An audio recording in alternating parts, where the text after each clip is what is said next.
a world hungry for change, nonprofit impact matters more than ever. Yet every day, you're asked to do more with less. Less time, fewer resources, and tools that weren't even built for the way nonprofits actually work. What if you could do more with more?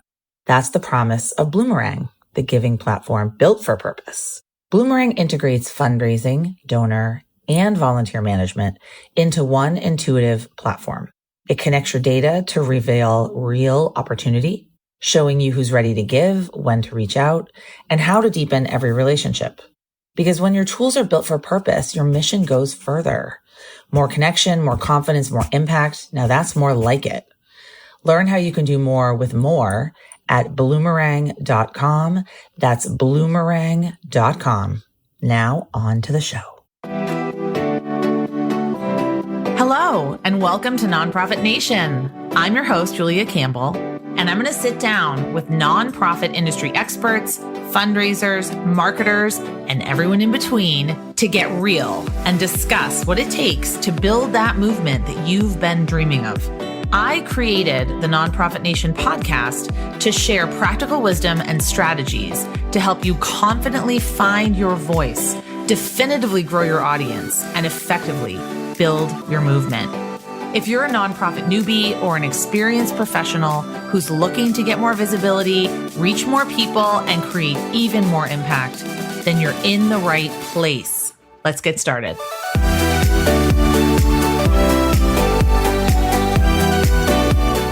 Hello, everyone. Welcome to Nonprofit Nation. I'm your host, Julia Campbell, and I have two guests on today that I'm pretty sure you're going to be familiar with, especially if you spent any time in the sector in the last few years or listening to podcasts or attending events. I'm joined by my friends, Jon McCoy and Becky Endicott, co-founders of We Are for Good, which is a global nonprofit community and podcast dedicated to helping nonprofits of all sizes learn, grow, and lead with purpose. And we have known each other for years. How long have we known each other? Since you were episode number one on our podcast. I love it. Okay, so I'm episode number one. How many episodes have you done? People ask me that all the time, and I never know. I never remember. Almost 700. Yeah. 700. But you got to understand, you were like us throwing a dart at the wall and hoping that you would reply when you said yes, because like an ungettable you were like get. Legendary already. So I'm like, oh, that's oh my so gosh, sweet. will she come? And then you said yes, and the rest is history. That's so sweet. Yes, I loved what you were doing. I love the concept. I loved just everything that you stood for, and I got a really good vibe from both of you. And now, God, years later, like, look how it's grown. 700 episodes. That is, I mean, wow. And then you've built the podcast I think it's wonderful, into a whole movement. So it's so much more than a podcast. It's a movement. It's a community, so many learning opportunities. When was the moment that you realized the sector needed something like this? I guess Becky can go first. I think there was like a profound shift about 6 or 7 months in, at least for me. We were churning out at that time 3 episodes a week, and we had felt like we had a business plan that I would not recommend, or maybe I would. I don't know. I guess it worked, but it was not built on making money.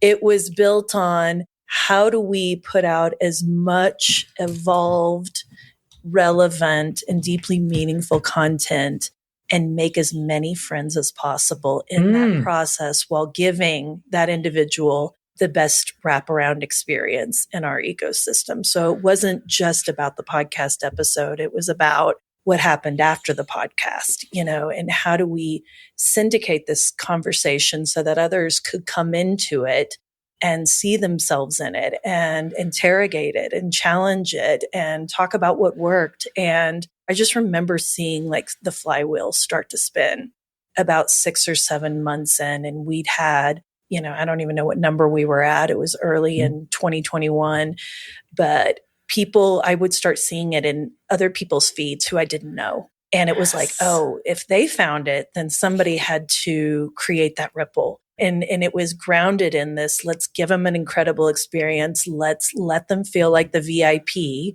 we've worked in 20 years in nonprofit. We know what it feels like to be a major gift donor. And it's like, how do we replicate that experience for the social impact professional? And how do we have it spawn really into something that's so much bigger than this one podcast? And that's really where we started to see it on social media. We would see it in our email. We would see it when we'd walk around wearing a We Are for Good shirt. And so that's for me when it started to really shift. I love that. I know that the last time I saw you both in person at a conference, it was probably 2024. And I remember we were talking and we just kept getting interrupted. People were like, oh, Jon and Becky, like everyone knew you. Everyone knew We Are for Good and the brand. I think it was just really special. Everyone has like really good vibes around the brand, but I don't think I know how you two met.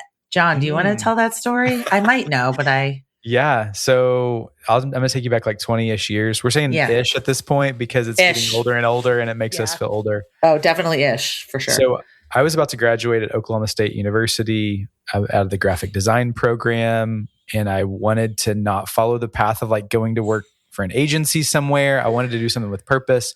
And literally going down the stairwell, there's this flyer hanging there that says, graphic design intern needed, Oklahoma State University Foundation. And I knew that they were like a nonprofit, helping kids get scholarships, et cetera. And I followed that flyer. And it was, can I just be honest? It was so ugly. It was probably like Comic Times Sans. New Roman. Comic Sans. It wasn't, but it should have been. But my mentality was like, if I can't get this job, I want to help them make a flyer that may help them get a graphic designer to come work for them. Oh, that's sweet though. You saw a need. So show up and walk into the interview. And I'd stayed up the night before, like spray mounting business cards together, pieces of paper together to look professional. I walk in the door and there is Becky Endicott, the director of marketing, who I thought had her life together. She was running this foundation's marketing department and she was in her young 20s. And we found each other. And I think not only did she give me the job, thanks B, appreciate that. But we just like realized how much we saw the world in the same way and like how we viewed philanthropy and how we viewed storytelling. And at that season of life, we were given the keys of the marketing department beyond what any other 20-year-old should have probably gotten. But there was this like $1 million budget. There was a $1 billion capital campaign coming down the pike. And we were hungry. We were leaned in. We were so excited to just like be of service to this mission that we got to like be thrown into the deep end basically. And it was like a transformative time to see how like philanthropy was changing the university that we both loved. And that season was a few years down the path. We were part of this campaign and it kind of grew out of that. We went to our next jump together. We're happily married to other people. I should say that because I'm talking about all this like alignment and joy. Becky and I have followed each other. Your work spouses, work partners. Work little brother. Yep. And we followed each other together into healthcare philanthropy for a decade. And that was when it went from big budgets to no budget and getting publicly sued by Garth Brooks. And we were like at the bottom of the barrel in terms of a foundation that had little to no trust in the community, little to no trust in the healthcare system. And again, a couple of hungry storytellers, marketers that believed in the power of philanthropy. And so we just rebooted from scratch using the playbook that now is We Are for Good's values, but it's the things that we learned that it's like, it's not really about money. It's about belief. It's about scaling belief. It's about community is everything. It's about everyone matters. It's about telling a really great story. And so the hallmarks of that next decade working together came through this like employee campaign, which showed us the power of like grassroots philanthropy and building community and seeing people. And yeah, those are the things that ultimately rolled up to be the core values, the core beliefs that have been our guiding star of We Are for Good now for 6 years. And it's the bedrock of the things we come back to in 700 conversations, the looking across the screen and being like, oh my gosh, we see the same thing, in the world, even though we're miles apart. And so it's been this like connective tissue that connected us. And now it's connecting us with everyday change makers, people that are pouring into missional, cool work all over the world. Oh, there's so much to love about that. And I love, Becky, what you said about the podcast being a space just to make friends. That's really why I started my podcast. I remember I did it for network. It was such a great show. I love thank you. I did it for, I wouldn't say really even networking. I just wanted to talk to cool people about interesting things. And I wanted to learn more about certain topics. And I also, I just wanted to make new friends. And I feel like it's so hard when you are cold emailing people just for a phone call. Because I get a lot of those. I'm sure you get a lot of those. And I usually never know, okay, like what are we talking about? What is the point? Like what's going to happen? But with a podcast, it's such a better cold approach because you can say, oh, come on my podcast and promote your book, or come on my podcast and promote what you're doing, or talk about this article that you wrote. And it's really gotten me, like this week, I'm talking to the president of the McKnight Foundation about all the work they're doing in Minneapolis. And wonderful. I just am so interested in it for my own personal iteration, but just to know that these people are out there and you're giving them a voice and I'm giving them a voice. I think it's so important. So what have you seen in the sector in terms of community? How is it evolving, or how has it evolved since We Are for Good started? Do you want to take that, Becky? Yeah, I just think the sector, the world, I want to put myself in there originally, absolutely underestimated the power of what community can unlock. And I don't mean at the most surface level, yes, it can unlock funding.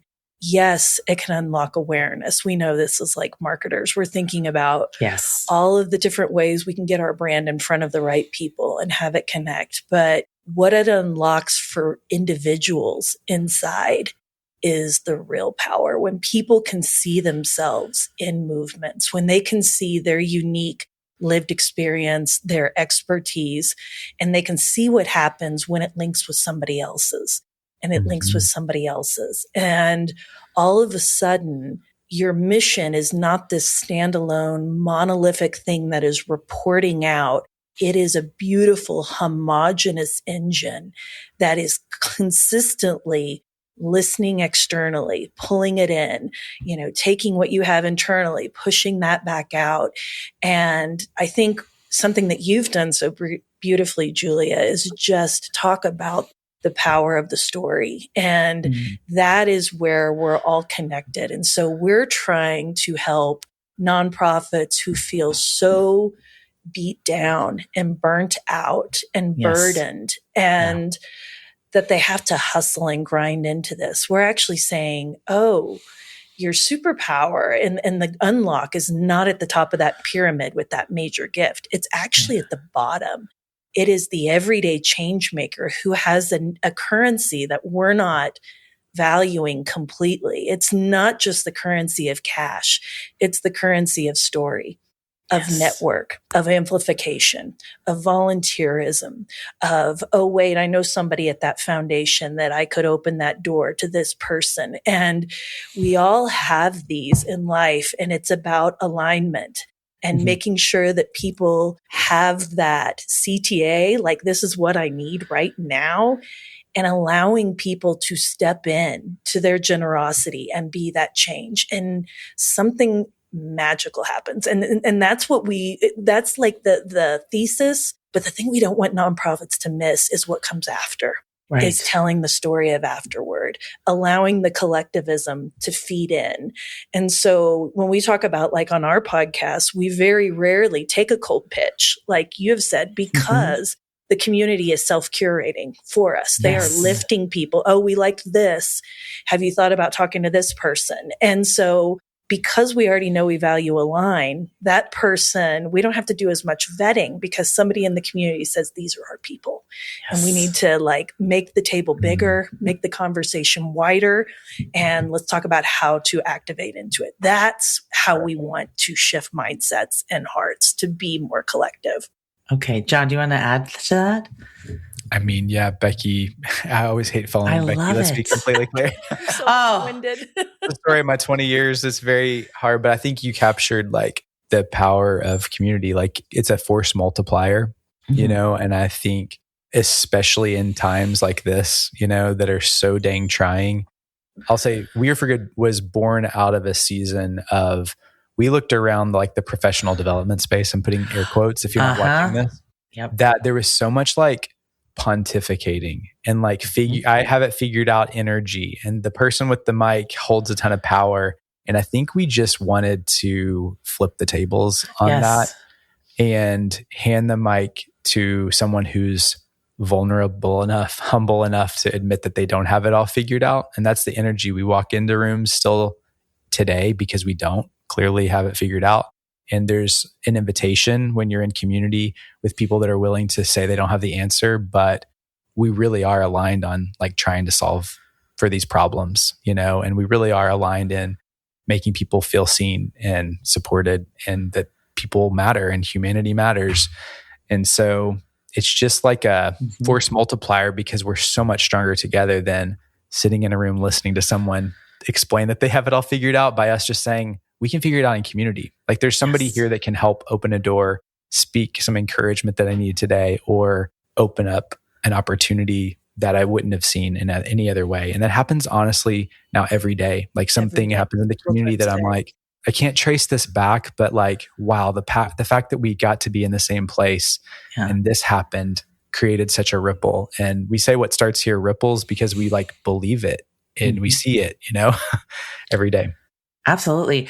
We've talked a lot about the challenges and some of the obstacles in professional development in the nonprofit space. And it's like you said, it's a lot of experts talking about how they're experts and what they're experts in. A vacuum. I will not name names, but I've seen someone quote themselves on a slide deck while they're on stage. I'm like, wait, there's a quoting themselves? Quoting themselves. Like put themselves on a slide. In the last 12 months. It's like, can't we just say that out loud?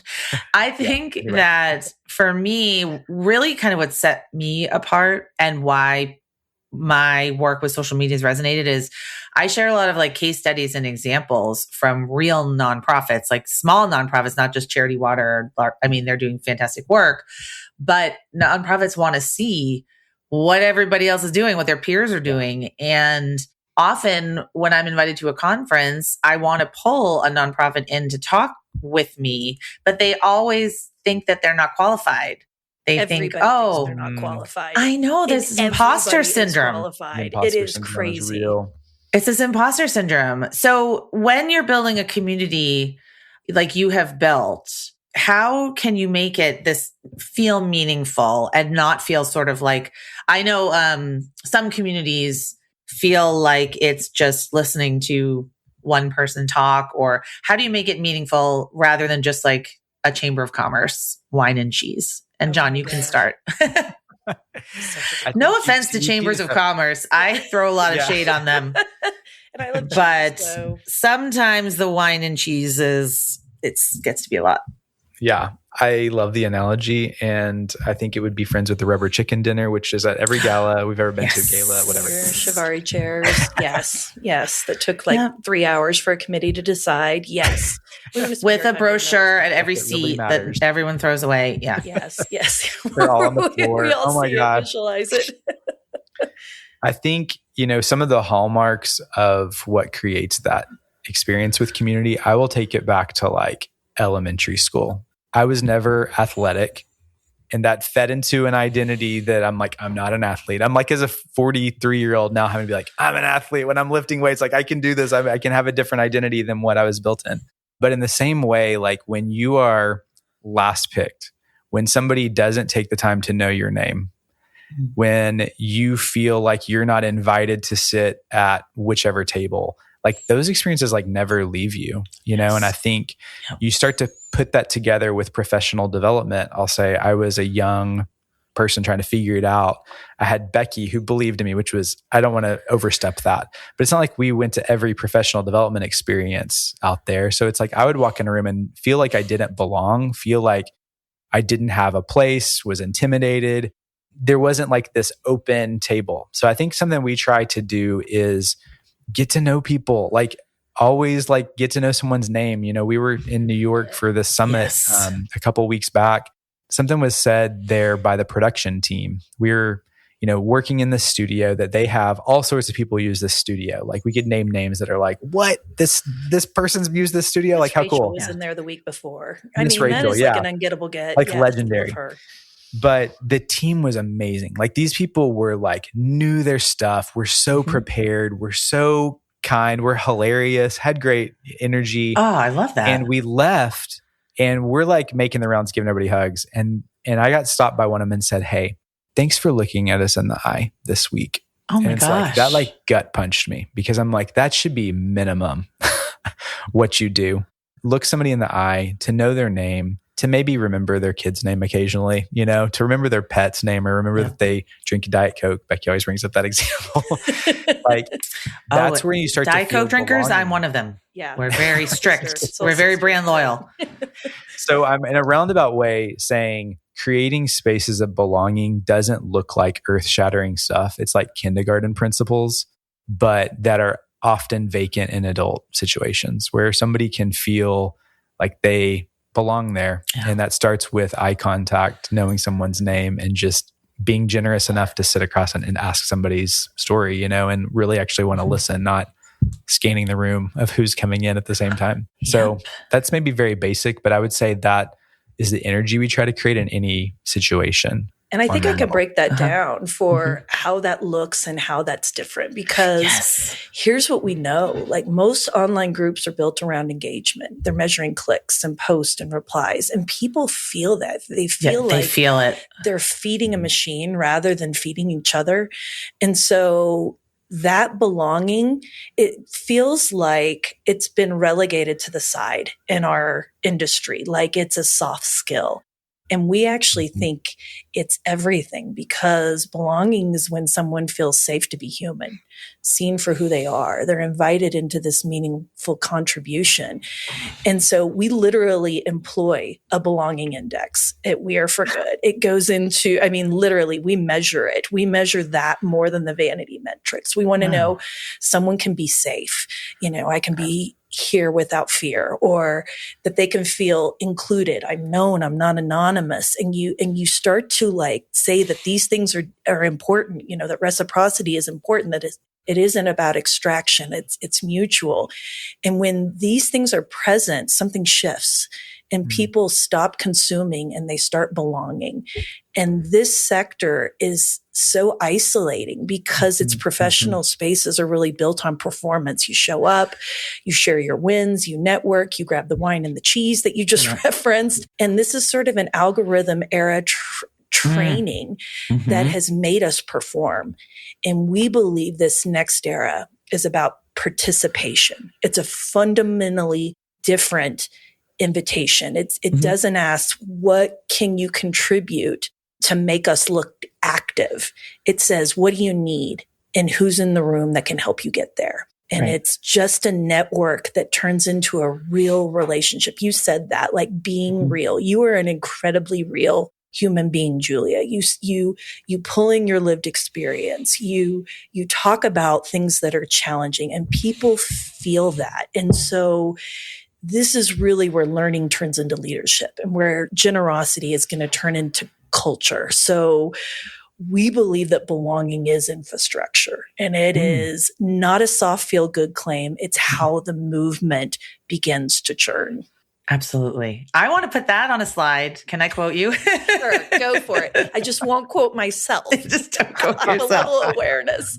Or just say it, because that's what you're doing. Or just freaking say it. Yeah. Oh my gosh. I'm thinking of a podcast I listened to. It really probably was in 2020 with Seth Godin.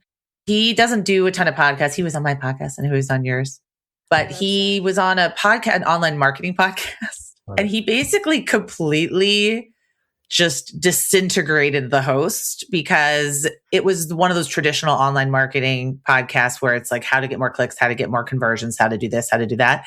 And he said, really a lot of what you said. He said, it's about participation. It's about making people feel like they belong in the community. And then it's not just about selling stuff to them. Like it's really about what they want and what they need and how they're interacting. And if they're not interacting without you there, then it's probably not as successful as you think. So I'll have to find that. It might have been Amy Porterfield's podcast. Oh, really? I'll try to find it. I'll find it. I'll make a mental note. If anyone listening remembers that podcast, send it to me. But it was so interesting because I completely agree with you. I think putting it in practice is hard. So actually, Jon, maybe you can give nonprofit leaders some tips of how to put this into practice when it's so scary to put yourself out there online and try to say anything and try to build a community, because nonprofits are so scared of pushback and they're scared of controversy and they're scared of people fighting. And I mean, I find that nonprofits right now in this moment are very terrified of putting themselves out there, and they're terrified of speaking their truth and trying to build a community honestly, because they're afraid of what could happen. Yeah. That's a very real fear. I acknowledge it and I see it. So yeah, I acknowledge it too. I think that the reality is we're going to build spaces that are not for everybody. There's people that are annoyed of us. I'm quite certain of it because of our probably outlook and positivity and energy in the world. Oh, yeah. But I think that you have to show up according to your values with the belief that you're going to build connections that care about similar things. And that's who you don't want to let down. Glenna Testone came on the podcast. Am I saying her last name right? She's amazing. Testone with the Nonprofit Leadership Lab. Awesome human. And she said that you have to decide who you're willing to disappoint. Who are you willing to disappoint? And I think that is tough, especially for my personality type that I'm a peacemaker. People pleaser. People pleaser. I'm people pleaser at the core, I like to do that. But I think it's an imperative for the missions, the work that we're trying to solve. We have to tell the truth. That doesn't mean that we have to do it in a way that just sidelines everybody. But telling the truth is the thing that we have to do to be able to cut through in the world in this moment. And so in terms of practical spaces, I would just say what really helps is inviting story, because nobody can argue with lived experience. Nobody can argue with this is the story of now, of how this is directly impacting us. And I think the greatest threat to this moment is going silent, becoming invisible, and not talking about what's actually happening. Because the people that do want to rally around you and support you maybe don't understand the impacts that you're experiencing. So I think the story of now for your mission is critical, and inviting and amplifying lived experience stories, people who are brave enough to share that. We used our platform this past week to talk about immigration and not about the issue, which I'm putting in quotes again, but about the human, the humans behind the stories, that behind the policy. How does it actually impact a single person in a community, and what is the fear? What is the toll that it's taking? What are the blocks to getting funding and access to resources and all of that? What's the misinformation we want to rewrite and make sure that the narrative is clear? Yes. And I think, we asked Carmen, who's leading this kind of resource group for immigrants, what's the greatest thing we can do right now? And you know what she asked? I would love it if she's set up a monthly donation and do that. But her number one thing to do right now was, you're doing it right now. Go ask for someone's story and listen, and get in proximity with people to hear those stories. And so it takes bravery on both sides. I came from a very small bubble in Oklahoma that it's brave sometimes to ask the question. I get that. I'm not bypassing that, but it's also brave for the storyteller to tell the truth. And so it's taking all of us. And I think the more we can get into those kind of dialogue, the healthier outcomes we're going to come from it all. But we got to tell the truth. We absolutely have to tell the truth. It's needed and it's required. And I think nonprofits have a responsibility to do it. So that's what I usually say in my communication teachings. Too much at stake. There's too much at stake to be quiet, and doing it imperfectly is better than not doing anything. So, okay, let's talk about shifts that are shaping the sector. So you've talked to over 700 people on your podcast, people in your community. So what do you see as some of the big shifts that we should be paying attention to right now? Becky, do you want to take that? Sure. We just, at the top of the year, I'm sure a lot of media companies, we do sort of a trend series, which honestly we called the shifts. So thank you for helping us be on brand with that. And we did 12 shifts this year.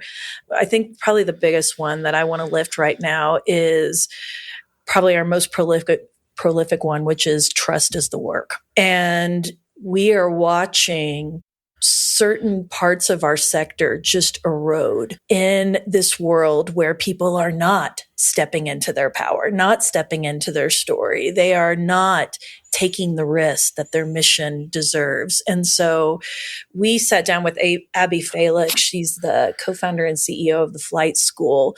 Mm-hmm. And we just talked about, like, as institutions fracture and as like technology accelerates and AI is coming into the world, it just feels harder to find that trust. And so it's incumbent upon our leaders to not only rethink it, but ground it as a core leadership practice. They need to be activating into courage, into inner alignment, into their authenticity. And by not embracing like false certainties, and releasing this like grip that we have, this death grip on performative control and just trying to control narratives and outcomes, and really start to build organizations that are worthy of trust from the inside out. So we want courage to be this contagion right now. And the more we show up in vulnerability, I like Jon telling the story of now. And I think you can say, I'm telling this story scared. I'm worried about these things. Guess what? That's going to connect to somebody else who feels scared to say the thing. So we really want to shift from like fear to flourishing in our communities and making sure that we are who we say we are, and showing up to show that and prove that day after day is going to build this restorative muscle where people keep coming back to us, because we don't know if the media is real. We don't know if what we're watching on our phones is real. But this work and who we are, that is as real as it gets. And so inviting people into that, I think, is a core one. Jon, which one do you want to lift? I'll link up to weareforgood.com/12 shifts is all of the different shift episodes that we lifted. I guess for me, I would probably go with merge to multiply. So this one hits close to home because we shared like the beginning story of We Are For Good, but this last year was really transformational for us because, we've grown like a community and a movement and activations that happen every quarter around the world. And this podcast and this ecosystem, and it had gotten to the point that we knew, like, to continue to grow, like we needed to find like a partner that could help us get there. But we didn't want it to be transactional. I mean, not only are we just like fundraisers at our core and marketers at our core, but it's like we needed to be aligned at a deeper level because this was also like our baby. So like We Are For Good is so intrinsic to like who we are as well. And so this last year, part of our story is we joined forces with Give Butter at the end, near the end of last year. And why this was just such a heck yes for us is that we had been building a value aligned partnership for almost 5 years with Max, the co-founder of Give Butter. And as we started to like dream and iterate about how do we like democratize access to professional development spaces and community and infrastructure and make it accessible, like this idea of truly making it accessible to where anybody has a seat, they're coming together with them just like was a no-brainer because they were so aligned. That's what they're doing on the tool and kind of like technology side. So while that storyline's playing out in We Are For Good's world, and we can say 6 months later, like the amount of like resources and kind of like shared vision of what happens when it's like 1 + 1 = 3 or 7 or 11 or whatever your math is, it's a massive unlock. And we believe that's the story of now for a lot of nonprofits. Like merge to multiply looks like, who are you locked arms with maybe already, or do you need to find this year that you want to see the same change in the world? But there is a lot of duplication of how you're showing up. And it could be so much better if you come at this together. So we highlighted on the podcast, She's the First and Girl Rising, and they're coming together. Like they're merging to become Girl Rising, but they're bringing like the impact infrastructure and the story infrastructure and like this global team together to actually achieve the same thing that they're both aiming for to empower girls and women worldwide that wouldn't have been possible alone. And I think that there needs to be a lot more of those conversations. Not that it feels icky or weird or too businessy or something like that, because if you really care about achieving like the change that we talk about, it's like we have to lock arms. We know that as marketers and fundraisers. So why wouldn't we do that with our organizations? And I hope we model that to others to think outside the box of what that could look like. And I hope people like She's the First, Tammy Tibbetts, like such a visionary that we've gotten to follow her story over the years. And it felt very serendipitous that we closed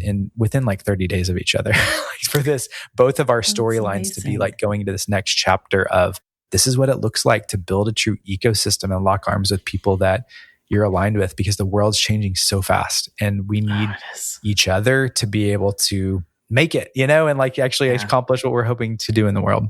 Oh, wow. That's so powerful. I think that even just the smallest collaborations can be hugely powerful as well. Like there's a nonprofit in Boston that provides fiscal sponsorship to smaller organizations, but they also provide like an HR director. So because the smallest nonprofit doesn't need their own HR director, they can share it with someone else, or they can share a printer, like they can share office space, they can share like an accountant, all those kinds of things, because we tend to think, oh no, we have to have a director of marketing, a director of development, a director of this, and this, and we have to replicate everything and we have to get our own piece of the pie. But the collaboration aspect and even looking forward, looking towards merging, I just think that also helps build trust with the general public, because they see, oh, organizations are working towards a mission. They're doing similar things, but they're going to join forces. And I think that is really powerful to, the average donor, the average person that, might have some skepticism about the sector. As we kind of wrap up here, I wanted to ask you what's next for We Are for Good, and where can we learn more and find you guys, Becky? Well, right now we are doubling down into community. We want to make it as accessible and as welcoming as possible. We launched a sort of 2.0 version of our community. You can find it at weareforgoodcommunity.com. It comes with an app, so you can take We Are for Good with you wherever you want to go. And it's not really that you're taking We Are for Good. It's like you're taking this collective marketplace of ideas and people. And whenever you run into a problem, we want you to get in there and we want to help people get unstuck. So we're building radical community inside of it with office hours and speed networking and just gathering people. We gathered people, like almost 30 people on Friday, who just wanted to get together and talk and emote. And people were finding funders, and they were finding people who could help with very specific tasks. There was somebody that said, I want to get involved in your mission, like as a volunteer. And there is just such a celebration of humanity. And we just want the people to power the engine. So that's something really, really big. Jon, do you want to tease something up? Yes. I love that you lifted the community. I would say this is the year of the everyday change maker also. We are working on a few projects. I think it's a little early, but pay attention in the podcasting space, because believe in the power of story. We've been asking for, one of our hallmarks of our show is asking for a story of philanthropy that's changed you in your life. And I got to say, Julia, the fact that... Oh my gosh. Remember my story, people still talk to me. People still talk to me about that story. That story. I think you should link to that story specifically, because it is so deeply powerful. But exactly, that alone is an example of the power of just sharing a story of philanthropy. And we define that as a moment of generosity or kindness. It is sadly so disruptive right now. So we believe in the power of just sharing more of those stories about getting everyday humans that want to pour into good together. So there is a really fun project coming down on that front this year. And we're all about content, community, and convening. So every quarter, we're gathering with Impact Ups. So there has now been more than 200 meetups around the world, which blows our mind. Incredible. Some of the largest are in the continent of Africa, which shout out to Simon Karanda, who's expanding Impact Up Africa this year. In South America and Latin America. Fantastic. Building a massive community there. It's just these are not people that work for We Are for Good. They are people that we found similar values and they just want to get people together in community locally to be the change. And so Impact Up, you can learn more at weareforgood.com/impactup, but there is an opportunity to host, there's an opportunity to join. And I hope the message is like, don't do this work alone. We don't want any more lonely fundraisers. We want to, be a scaffolding for your learning growth, but mostly just so you feel less alone in the world. Well, thank you so much. Thanks so much for all the work that you do. I'm taking notes. I'm going to put all the links in the show notes. And if you want to hear the story that I shared on their podcast, you're going to have to go and listen. Kleenex is powerful. Yes, scroll to number one. A few times, you are literally I have been. One. You are literally our number one. That is, I love every time we can come back in here and circle back to like that launching moment, and we'll get to see each other in person this year. So I'm excited. Yeah. All right. Well, thanks you both so much for your time, for your generosity, for your spirit, for your positivity. I mean, you bring so much light and love in the world, and I appreciate it. I know my listeners appreciate it. And just thanks for being on the podcast. Dory, good to see you, my friend.